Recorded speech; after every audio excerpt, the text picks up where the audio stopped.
Welcome back to Happening Hoops Chats. This is episode 5 of the new podcast series, and I am excited today to be joined by Ron Snyder, a author and a local Baltimore guy as well. He just recently wrote his new book, Cinderella at the Big Dance, and I am so excited to talk with him today about a lot of college basketball's Cinderella upset teams. So thank you for joining me today, Ron. Thank you for having me. I really appreciate it. Yeah. So you reached out and asked me to review this new book of yours, Cinderella at the Big Dance, and I appreciate you giving me the opportunity to read it. I really enjoyed it, and thought it was well written. We were just talking before we went on air here, and it's the type of book that I was saying that I would gravitate towards, anyways. And so I was honored to read it and review it here for you. And but do you want to just give the audience some background of how the idea to write this book came about, and maybe like a little synopsis of what it is? Well, one thing I've always enjoyed is when I write my book topics is finding those outside the box kind of stories. And one thing I've always loved about college basketball is that it's the one sport where I don't correlate a year with a champion per se. I mean, you obviously know there's an NCAA champion, but each year, what do we see when we see the highlights? Right, we see Bryce Drew taking the shot for Valpo. We see UMBC beating Virginia. It's a story. It's become a huge event because of the underdog stories. So and really what we do is we see these highlights every year. We see them, kind of this moment in the sun, and they kind of go away. And I just felt like there's a great story there about how these teams, got to that point, and then what happened afterwards. These are for the most part players that, after kind of the clock struck midnight, they went on with their lives. Some of them played professionally overseas. Some went into coaching. Most, became teachers or lawyers or business people. And that was the highlight of their athletic life. It was building 20 years to get to that point, often case. And I love underdog stories, and it was just a lot of fun to write it. Yeah, and as I mentioned in the opening, we're both Baltimore guys, live in the area here, and so I figured I'd start with I'd start right there. And so I really liked the chapter on UMBC, which was the final chapter of kind of the team profiles. You profiled 10 different teams. I decided to wear the upset shirt, today for the interview. And so, I had been going to games there for a few years prior. And actually the first games I covered as a media member were at the Rack. It was like a Thanksgiving tournament, the Battle for Atlantis mainland, with like UMBC, Chicago State, Presbyterian, Nicholls State, that same year of the upset. And so we both know this team was not very good in Right. the early to mid 2010s, which Right. I think was why it was so unexpected, but cool that they ended up being the first 16th seed on the men's side to upset a 1 seed. Of course, I wish it could have been my Loyola Greyhounds maybe, but was this UMBC story as unexpected to you at the time as it was to me? Oh, absolutely. I mean, the fact that they got to the NCAA tournament didn't surprise me. I saw this as a team that was on the rise. They of course had to get through Vermont. At Vermont, they had the big shot by Lyles just to get into the tournament. But this was a team that, again, in a former life, I was a sports journalist. I covered their first NCAA tournament team back in 08. And that was a team that was built a lot on transfers. And they were never really able to capitalize on that moment in 08. And then the program went kind of downhill. And then, of course, Ryan Odom comes in, and he got a couple transfers. He got some people to get on board, and you saw this progress being made. So the fact that they were able to upset Vermont wasn't a complete surprise that year. The fact that they beat the number 1 overall seed was a shocker. I mean, it was the equivalent of Buster Douglas knocking out Mike Tyson. It was the equivalent of the Miracle on Ice. I mean, it was without a doubt. I mean, it was the greatest upset in college basketball history, and it's kind of ironic because I think most people would say the one before that would have been Chaminade Yeah. beating Virginia, in the early '80s. Yeah, Virginia unfortunately finds themselves on the wrong end of a lot of these here. um, but yeah, so UMBC isn't the only Cinderella program I have a connection to. I graduated from Valparaiso in 2020. Was there from, I guess it would have been fall 2016 to spring Right? 2020. Was very involved in the program. I front row the student section for every home game, and so when I kind of first got to Valpo, you hear a lot about, like, the Sweet 16 team and the shot and Bryce Drew, and just, there. I really enjoyed the Valpo chapter as well. There were some things that I hadn't even known of, like the mid-con runs leading up to the '98 year. You detail that in the book, or some of the players that there was one guy on the Valpo team that was actually better at baseball and was just kind of on the basketball Right. team. So I assume, and I saw the quotes in the book, there were a lot of conversations with all three of the Drews, who in Valpo, they're kind of like royalty there. What was it like talking with them and reliving the run through their perspective? Well, the great thing about the book was that I I had no problem. I had no problem get reaching out to folks, and that was, they were so willing to talk. The colleges were willing to help. I did social media searches for some, and of course the SIDs were great. Even I reached out to Baylor, who was a Yeah. national power, and coincidentally, luckily for me, I got Scott Drew the year before they won the national title. So they were such a nice and down to earth family, Hmm. Homer Drew just did a great job of just kind of painting the picture of how they built that program up, and how the program was given time. We don't see that often nowadays. Yeah. Most times, if you would go back and look at Valpo's record leading up to their runs, it wasn't very good, but the athletic director stuck by him and allowed it to happen. And it was just great to kind of see that momentum, that program being built, and I think that's what I loved about each chapter. Everyone thinks, well, it just kind of happened. Well, each one of these teams, there was a build up to it. So, Hmm. it was unexpected to the general public, but those who watch each of these programs saw, there were steps being taken to get to that point. Yeah, yeah, exactly. And that, just like you were saying with Baylor and them giving Scott Drew time, that was another thing I saw in the Loyola Chicago chapter that I wasn't even really aware of. That when Porter Moser came in, the athletic director, they got a new athletic director, I believe it was after he came in, and he Right. normally ADs like to try to get their own guys in, but he stuck with Porter and he was very patient, and it obviously ended up paying massive dividends for them as a program. Oh, absolutely. And that was the thing. And both Porter and the athletic director there said that, he said, I could have come in and done what most athletic directors do. Hey, you're not winning, I'm going to bring my own guy in. Hmm. But he said, look, I see something here. I see some progress being made. They were in the middle of shifting conferences. So, there's that adjustment period, and it gave them time. Each one of these cases, the athletic directors gave these folks time to build a program, and Loyola Chicago is now the model for mid majors. Yeah, yeah, and Porter's the type of guy too. Like I tell all my friends this. I'm like, I strongly believe Porter Moser at some point in his career, I think likely in the next 10 years, is going to win a national championship. And I was saying that even when he was at Loyola Chicago, like he's just that good of a coach. So I think no matter where he was at, I really enjoyed talking with him. I had him on slightly before their Final Four run when I had the radio show on the campus radio station at Valpo, and just I love his energy, and he's such a great builder of programs. Absolutely, and I see him doing the same thing at Oklahoma, right? Oklahoma Yeah, now. So, yeah. mhm. And so, okay, so we talked about UMBC and Valpo and a little bit on Loyola Chicago there. But there are 10 programs that are highlighted, each with their own chapter in the book. Which of these programs did you enjoy kind of telling their story most? Or I don't know if that's like asking you to pick No, between your children. no.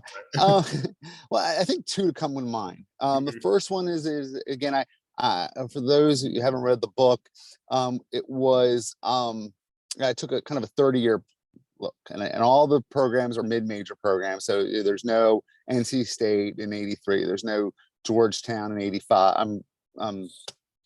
Villanova in '85. Um, but the two that really come to mind is one is the first chapter, which is Loyola Marymount in 1990. For those that don't know, that was the team that went to the Elite Eight that year. They won the West Coast Conference before Gonzaga was Gonzaga, and this was a team that had a player by the name of Hank Gathers. And those who don't know, Hank Gathers was may have been their number one overall pick that year in 1990. They're playing a semifinal game in the conference. He does an alley-oop dunk. He walks down the court and collapses and dies. He had a known heart condition. And there was questions about was he taking his medication, how he was being treated and so forth and so on. But, it was this team had a rally. And, if you go back and the highlights you're going to see from that tournament is Bo Kimball, his teammate, and it was also a high school teammate, shooting each shot free throw to begin the tournament left-handed as a tribute to Hank, and just what they had to go through to get to that point. And they end up losing to they end up beating Michigan in the second round, which was the defending national title champion. Ended up losing the eventual national champions UNLV. But I just wonder what would have happened if that team would have had Hank Gathers. If you go and read the chapter, Hank Gathers, this is a team that, they were, Paul Westhead was the coach. This was a run and gun team. This was a team that was 20 years, 30 years ahead of its time, shooting threes, run and gun the whole way. They were averaging 125, 130 points a game. And they played a national national televised game that year against LSU. And it was this, LSU ends up winning in I believe, double overtime. But, it was Hank Gathers going one-on-one with a young guy by the name of Shaquille O'Neal. And it was the only time those two played each other. And I just would have loved to have seen what would have happened. But if you go back and do a YouTube search of this game, it's one of the most legendary games in the regular season college basketball history. So, just the emotion of that. I talked to Jeff Fryer, who was guard on that team, and he just said, we didn't have time to think.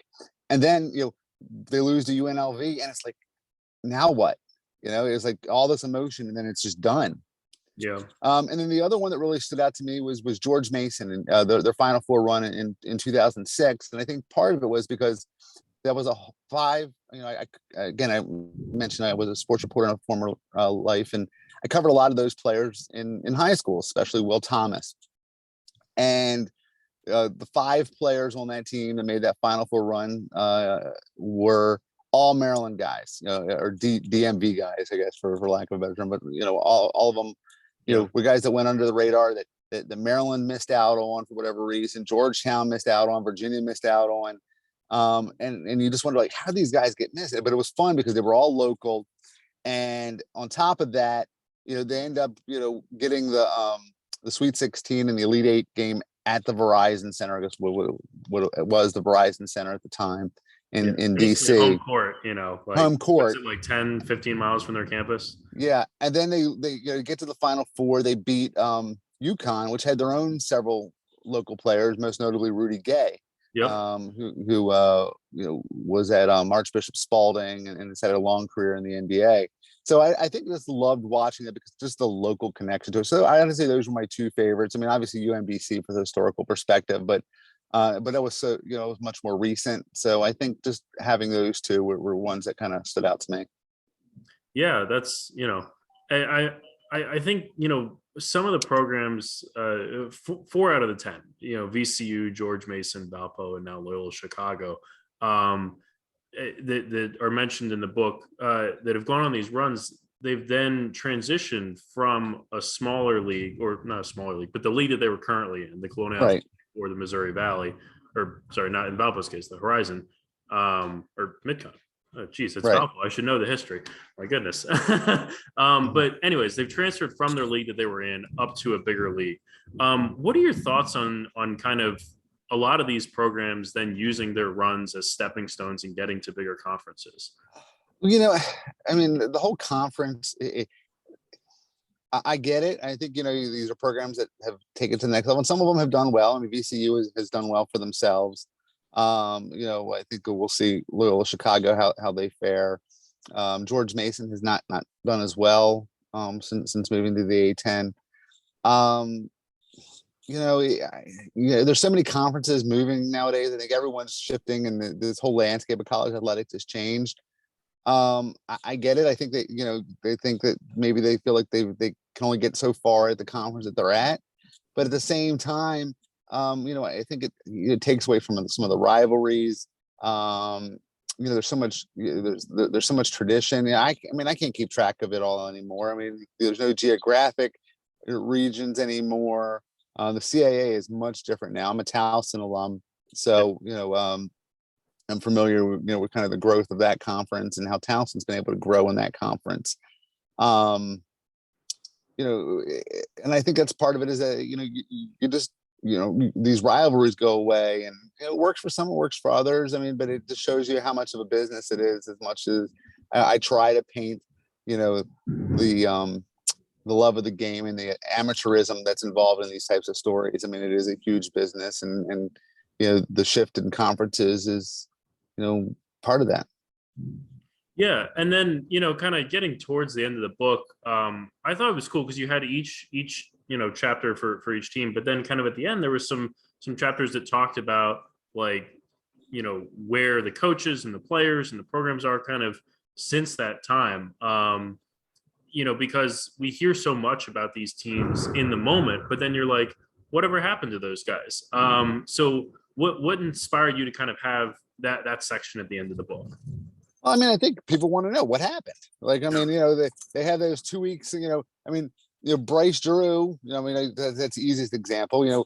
Will always be 22 years old, hitting that shot and piling Yep. on. After the fact. But what happened? What happened afterwards? Did they do anything with it? Did the teams, were the teams able to build upon it? What happened? I mean, some players, again, in most cases, that was the height of their athletic career. A lot of them went into coaching. Again, you think of Tony Skinn, for example, George Mason, Joey Rodriguez, who was at VCU, is down at Florida International now. Very few people went on. We have several people, several of the Dayton players went on to play in Europe and in minor league basketball. But for the most part, they went on their lives. They're auto dealer managers, or they're lawyers, or they're doctors, or they're teachers, or whatever, and they're just living normal lives, and they just love kind of reminiscing about that time. And it's interesting to see, again, you talked about before, but what did these programs do on that with that experience? Loyola Marymount has not been to the NCAA tournament since that run with that Hank Gathers team. Yeah. VCU has had a lot of success. Of course, Gonzaga's obviously had a mentioned it. ton of success. That was one team that you talked about in the book. They've kind of been the model for mid. I'm sorry, say that again. Gonzaga. Sorry, yeah, it's thunderstorming here in the Baltimore. Same Gonzaga here too. has been the team that's kind of been a model of success for mid majors. They're one of the teams you profile. Yeah, absolutely. I mean, Gonzaga, that run in '99. I mean, that was a program for the longest time. They just, the athletic department just didn't believe they could do it. They get that. Dan Monson comes in, and he brings a great coaching staff, including a young guy by the name of Mark Few. He has that great run in '99, and they weren't ever going to be able to pay him, and he ends up beating Minnesota. Ended up leaving for Minnesota for greener pastures, and thinking again, this is going to be a run, and it just it didn't work out for him there, and he's had a nice long stretch at Long Beach State, but then Mark Few kind of comes in, and we all know what he's done there. Then you look at a guy like Scott Drew, who was an assistant obviously at Valpo, ends up taking over for his father at one point, and then goes over and takes over a Baylor program that was as in bad a shape as any program in the history of college basketball in terms of being a national champion. Yeah, I mean, a lot of folks like my age or younger don't really know about that Baylor pro, but that was in bad shape when he got there, and it was kind of, you talked about it in the book. It was a risk for him to leave and take it. Like, he had a good situation going at Valpo. They've been having success, and Baylor, while in a bigger conference, the program was a mess.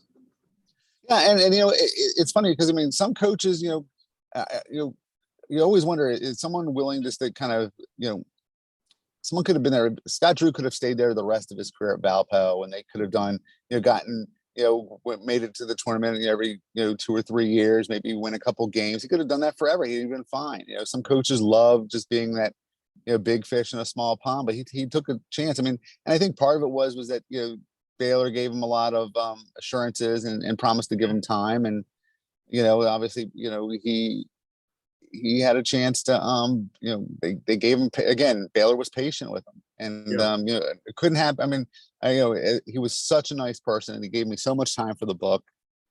I was just kind of pleasantly surprised as how much time a lot of these coaches gave me, including a Jim Larinaga, for example, who went on. Obviously, he's had used that to springboard from George Mason on to the University of Miami, and they've had a nice run this year. They have, yeah. They've been a program that is Elite Eight as well last year. Like they're doing well. And so I'll get you out of here on this one. Just kind of last Okay. question. So even since the most recent runs in your book, Loyola Chicago and UMBC in 2018, there have been Cinderella runs by other teams. Oral Roberts out of the Summit League made the Sweet 16. St. Peter's just this past year out of the MAC, the Elite Eight. I think that's the thing that's great about this sport is that you don't know, who or when the next upset or run will be. But one thing is you can be almost certain that one will happen. So, Ooh, of course, St. Peter's as well. yeah, St. Peter's this past year. And so, putting you on the spot a little bit here, but do you think that at some point, maybe 10 years down the road, there will be enough runs that you decide to write maybe a sequel to this book? I mean, I think so. I mean, a lot of this happened like this as I was completing the book, and things like that. My goal is, eventually I would love to do something similar for the women's game. Actually, that would be a love. I love to go back and look at that. That's it. It's a sport that's starting to see some of those upsets. For the longest time, it was Tennessee. It was, it was Connecticut. It was Stanford. Now South Carolina. There hasn't been as many. But I'd love to kind of see how that area kind of grows. But I mean, the sport's in an interesting spot right now with all this, with the transfer portals and the NILs and all that other changes and all these conference realignments. I'm not sure. I mean, it seems like you get the right team that kind of sticks together and maybe adds a transfer to. I think that's why these teams do well. The one and dones have really changed the landscape of college basketball. So many years. All these teams, they've got one foot out the door by the time they step in. And you look at a lot of these teams that are senior laden teams or very experiencing teams that maybe added a transfer too, but they built up to it. They came together as a team. So that's why these teams do well, is because they've been together and actually are able to grow. When I grew up watching college basketball, it was the Maryland teams, that eventually built up and had that national title run because that team with Juan Dixon and Steve Blake and Lonnie Baxter, they grew up together. Those Duke teams in the early '90s with Bobby Hurley and Christian Laettner and Grant Hill. Say what you will about Duke or not, they grew up together. We saw them build to that. It's hard to kind of figure out the landscape of college basketball right now, which is why I enjoy the mid-major so much. You at least there are a lot more transfers, but you do feel like at least you get to kind of know who your team is a couple of years. I mean, that's why I'd love to see my Towson team finally get back to the NCAA tournament. I haven't been there in 30, 31 years now. So yeah, but they have a good program. Pat Skerry, won the regular season this past year, and they've been adding some good pieces. Like they brought in the top D2 player this year. I'm looking forward to being at CQ, a decent amount, hopefully this season, and it'll be nice to see them finally get over the hump. Yeah, I think so, and they've been close, and I thought they were going to have a run this year, and I think I'm looking at the future of college basketball locally, and we have so much potential here to have so many great mid-major teams, and we've had some great runs. I mean, Coppin State, which had the great runs with Fang Mitchell, and I'm interested to see what Juan Dixon will do. Yeah, Scary. I think they've given him some time, and I think he's going to do well there. UMBC, yeah, we've seen, there's so much potential there as well with the new arena. Morgan State had a run there for a while in the early 2000s with Todd Bozeman. I think they've got a chance of turning things around. So there's a lot of good college basketball, a lot of great high school basketball. We just got to keep Yeah. these local kids here and hopefully build upon it. Yeah, absolutely. So, Ron, thank you so much for joining me today. To everybody listening, be sure to check out his book, Cinderella at the Big Dance. I really enjoyed it. If you're a college basketball fan, I know you're going to enjoy it as well. And thank you for your time, Ron. Yeah, thank you. And it's available through Amazon. You can get it on Amazon. You can get it on any of your online book dealers, and also through McFarland Publishing. So thank you so much for having me. And again, I'm looking forward to checking out your podcast more often now. I'm glad I found it, and looking forward to seeing more episodes. Absolutely. Okay. Thank you all for listening.